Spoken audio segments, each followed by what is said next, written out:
The more you try to control everything, the more you realize you're the one being controlled. Think about that for a moment. Have you ever felt that urge to organize every detail of your day? To plan every minute of your future? To be sure everything will happen exactly as you imagined? We've all felt it. It's as if there's a voice inside us that says, if you control everything, nothing bad will happen. But there's a secret few discover. The secret that writer Franz Kafka understood all too well over 100 years ago. The more we squeeze things in our hands, the more they slip through our fingers. It's like trying to hold back water.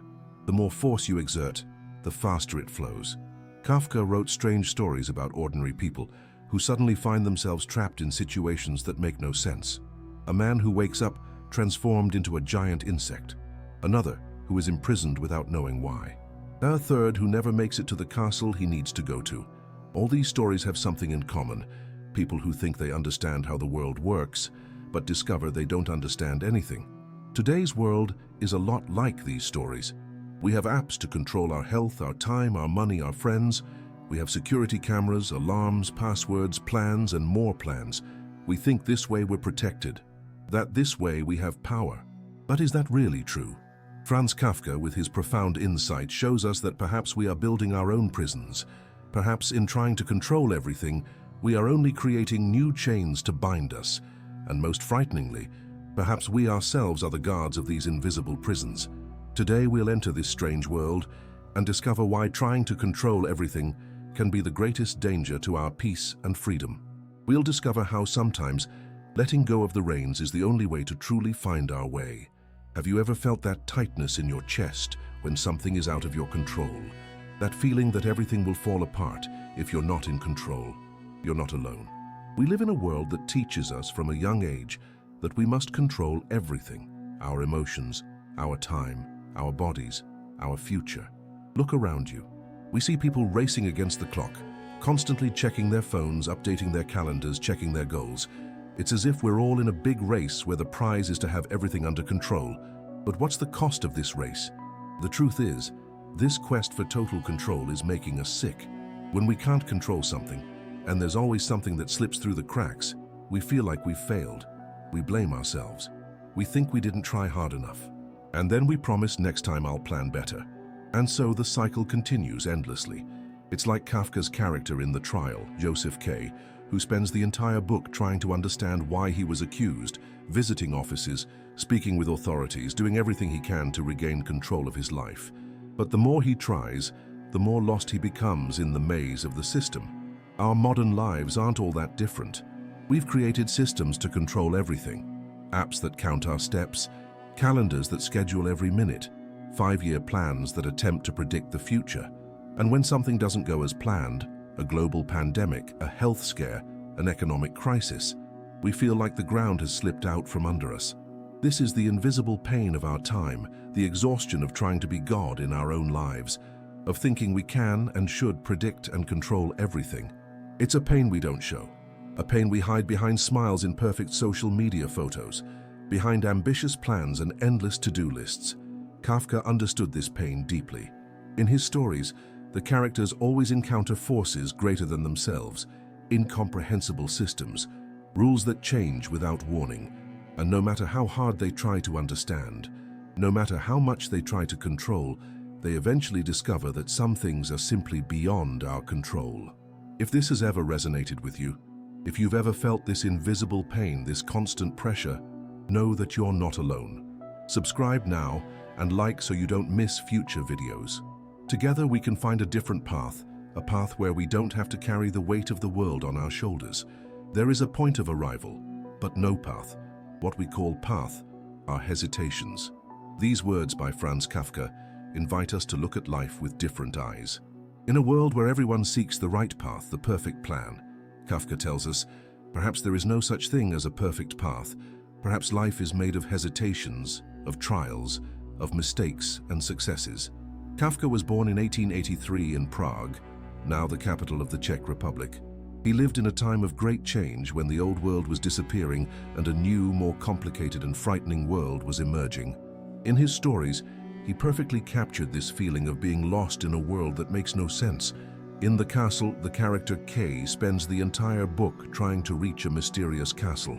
He follows rules, talks to authorities, tries to understand the system, but the castle always seems distant, unattainable.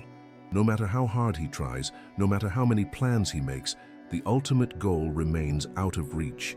Doesn't this remind us of our lives today?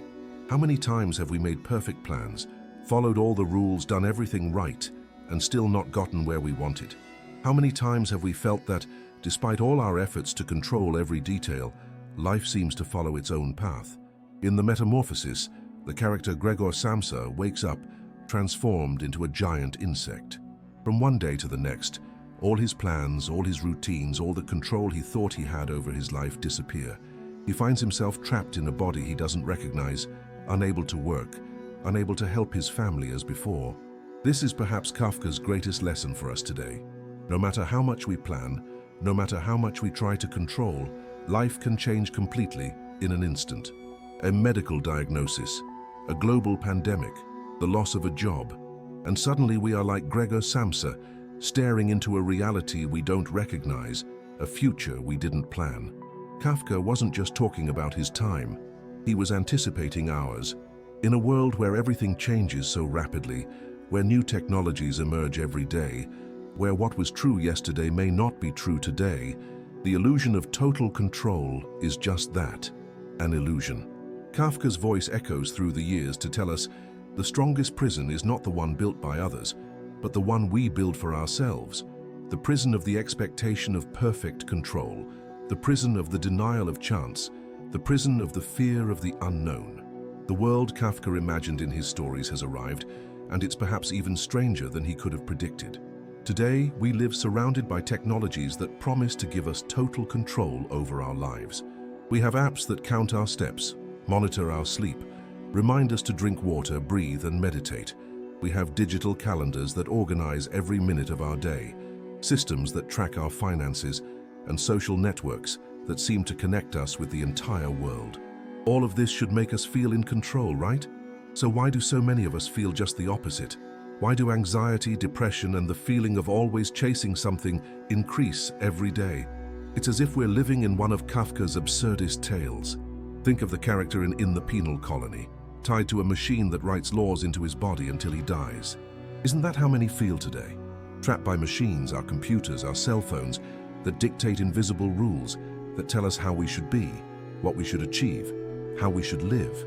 At work, we have increasingly lofty goals and ever shorter deadlines. We need to be productive at all times, always available, always up to date. On social media, we need to showcase perfect lives, perfect bodies, perfect families.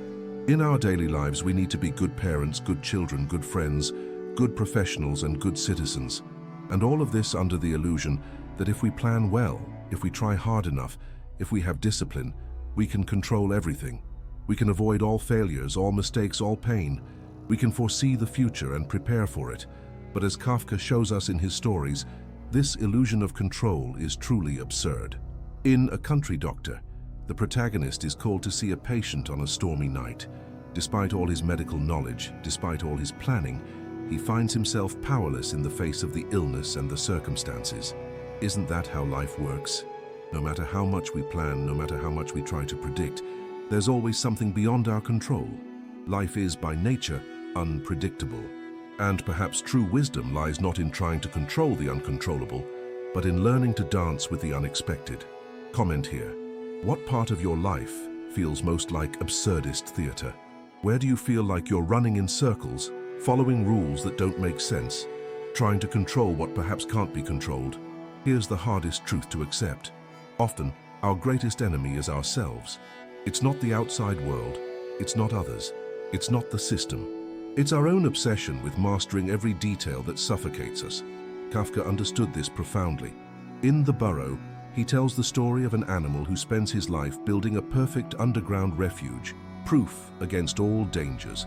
The animal checks and rechecks every entrance, every exit, every corridor. He considers every possibility, every potential attack. And the safer he tries to be, the more paranoid he becomes, until he begins to hear a mysterious noise that may or may not be real. Isn't this how many of us live? Building mental burrows, trying to anticipate every danger, every possibility, every scenario, And the more we hide in these burrows, the more fears we create, the more threats we imagine, the more control we feel we need. The dark truth is that the cage is often built from within. We are the ones who put up the bars, one thought at a time. What if I fail? What if I'm not good enough? What if something goes wrong? What if I lose everything? These questions, these fears, build an invisible prison around us. In the trial, Joseph K. is arrested, but there are no physical cells. He remains free to go to work, to visit people, to live his life. But he is trapped in his own mind, in his obsession with understanding the case against him, in defending himself against charges he doesn't even know about. How many of us live like this? Physically free, but mentally trapped, able to go anywhere, do anything, but unable to let go of control, to accept uncertainty, to embrace the unknown. This is the dark twist of control. It promises freedom, but delivers imprisonment. It promises security, but delivers constant fear. It promises peace, but delivers endless anxiety. And the saddest thing is that we often don't realize it. Like the frog who doesn't notice the water slowly warming until it's too late, we don't notice how our quest for control slowly consumes our joy, our spontaneity, our ability to live fully in the present moment. Control is like a drug. At first, it seems to give us exactly what we want: security, predictability, power. But over time, we need ever-increasing doses, control over ever more aspects of our lives, until we finally realize that it's not we who have the control. It's the control that has us. Now we come to the most important moment of our journey, facing the loss of control of life. This is the moment when we face head-on the truth Kafka tried to show us in his stories, that there are forces greater than ourselves, circumstances we cannot predict, changes we cannot avoid. Imagine Gregor Samsa in The Metamorphosis, waking up transformed into a giant insect. What could he do? Deny reality? Willpower himself back into a human? Hide forever? None of these options would work. The only thing he could do, the only thing any of us can do when faced with the uncontrollable, is accept what's happening and find a way to move forward from there. True courage isn't about trying to control everything, about clinging desperately to plans and expectations. True courage is about accepting the unpredictable, letting go of the reins and trusting the flow of life. Think of Kafka's stories. His characters struggle, try to understand systems that don't make sense, try to follow rules that constantly change, and the more they struggle, the more trapped they become. Perhaps the only path to freedom is to stop struggling so much. This doesn't mean giving up or becoming passive. It doesn't mean giving up on making plans or having goals. It just means recognizing the limits of our control. It means understanding that we can plant the seed, we can water the plant, but we can't force the flower to bloom. In The Hunger Artist, Kafka tells the story of a man who fasts as an art form. He prides himself on his ability to control his hunger, to resist the basic urge to eat. But in the end, he admits a devastating truth. He has never found food he likes. His supposed discipline, his admirable control, was actually a way of avoiding confronting his own inner emptiness. Isn't this how many of us live? Controlling, planning, organizing, as a way to avoid confronting the real questions of life? As a way to avoid emptiness, silence, uncertainty? The real confrontation isn't with the external world, with its rules and expectations. The real confrontation is internal. It's accepting that we don't have complete control, that we can't predict everything, that life will always have elements of surprise, mystery, and chaos. Write in the comments, do you face the void or run away from it? Between the lines of Kafka's dark stories lies a luminous lesson, a path to freedom that few perceive. It's as if, by showing us characters trapped in absurd situations, desperately fighting for control, Kafka is actually showing us the way to escape these very traps. The hidden teaching is this: freedom does not arise from power, but from accepting limits. It is not by having more control that we become free, but by accepting that some things are beyond our control. In Before the Law, one of Kafka's most famous short stories, a man spends his entire life waiting to enter the door of the law. He waits for permission, waits for the right moment, waits to understand all the rules. And only at the moment of his death does he discover that the door was meant for him alone, and that now it will be closed forever. How many of us are waiting for permission to live fully, waiting to understand all the rules, have all the guarantees, control all the outcomes before truly diving into life. Kafka's hidden teaching is that we don't need to wait.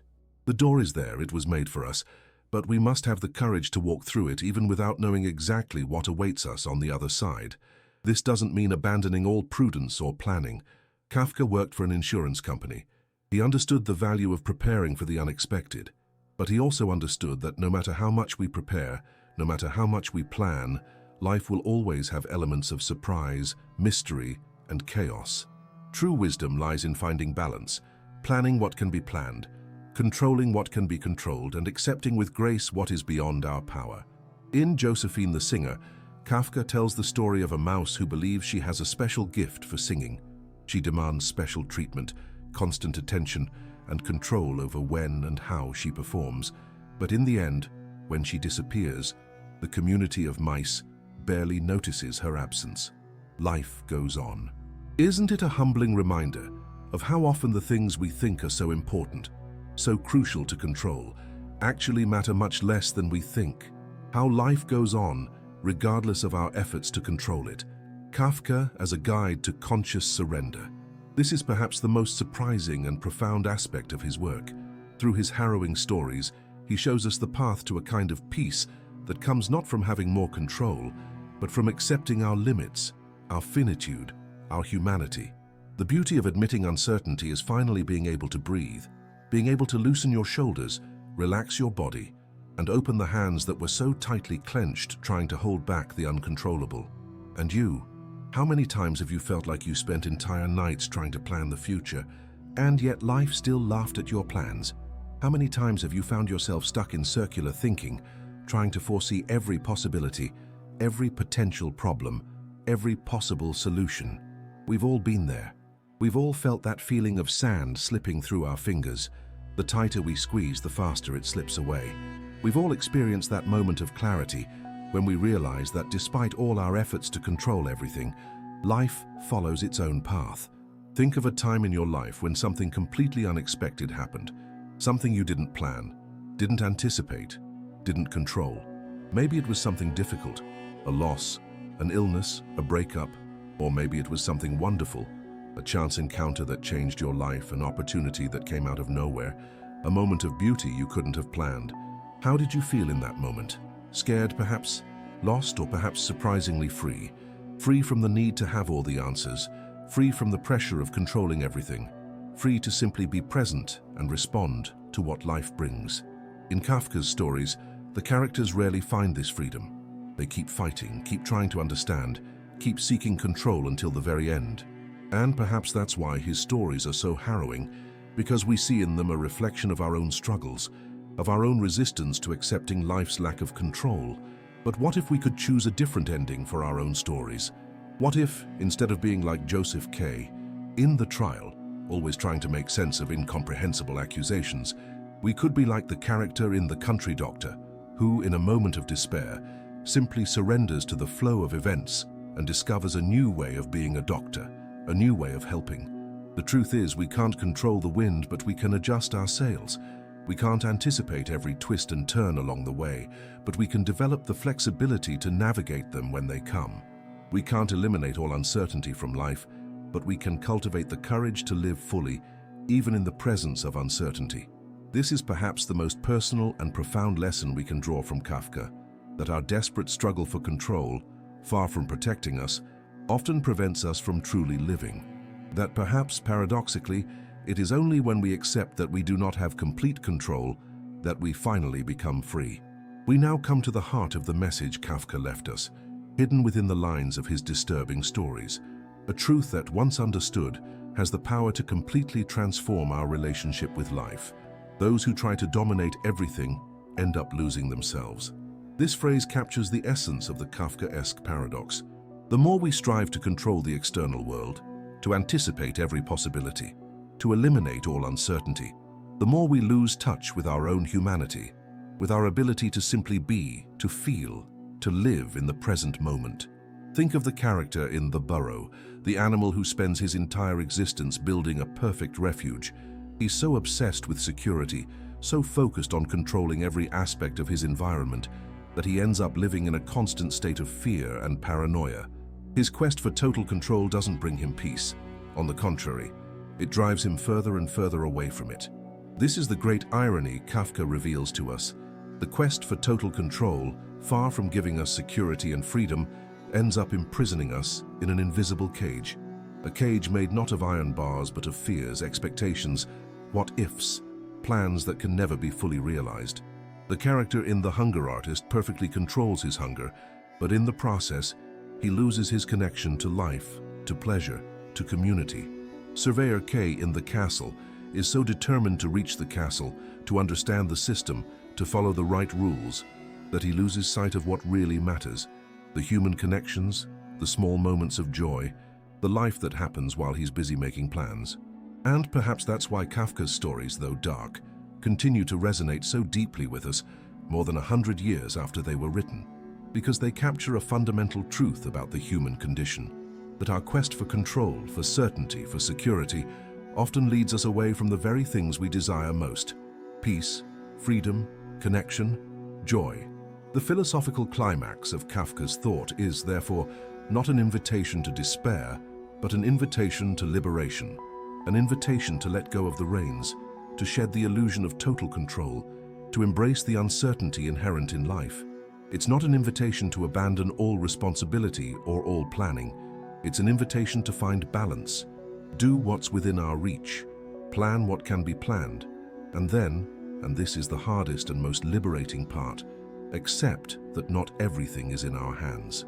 As another Kafka-inspired quote says, "Freedom is what we do with what has been made of us. We can't control everything that happens to us, but we can choose how we respond." And perhaps it is in this choice, not in external control, but in internal response, that we find our true freedom. We have reached the end of our journey through the Kafkaesque labyrinth, a journey that has taken us from the shadows of obsessive control to the light of acceptance, from the prison of expectation to the freedom of conscious surrender. What we learn from Kafka isn't an easy path. It's not a magic solution to life's challenges. It's an invitation to a more authentic, more human, more real way of being in the world. We learn that the pursuit of total control is, in itself, the true prison, that the more we try to eliminate all uncertainty, all risk, all vulnerability from our lives, the further we distance ourselves from the very experience of being alive. We learn that true courage lies not in trying to master the untamable, but in finding the strength to remain open, vulnerable, and present, even in the face of the unknown. We learn that, as Kafka showed in his disturbing stories, we are often the ones who build the labyrinths in which we get lost, the prisons in which we confine ourselves, the cages in which we imprison ourselves. And most importantly, we learned that there is a way out, a way that doesn't involve more control, more planning, or more foresight, but rather a conscious surrender, an acceptance of mystery, the unknown, and the unpredictable as essential and beautiful parts of life. This is the liberating paradox that Kafka offers us. It is only when we accept that we cannot control everything that we finally become free. Free from the need to predict every outcome. Free from the pressure of having all the answers. Free from the constant fear that something will go wrong. Free to simply be here now, alive. If this message touched you, if you too are tired of carrying the weight of the world on your shoulders, if you are ready to experience a different way of being in the world, comment here. I release control. This is not just a comment. It is a ritual, a declaration, a first step towards a freer, lighter, more authentic life. And watch the video on the card to continue this journey. Because the path to freedom isn't traveled all at once, but step by step, day by day, moment by moment.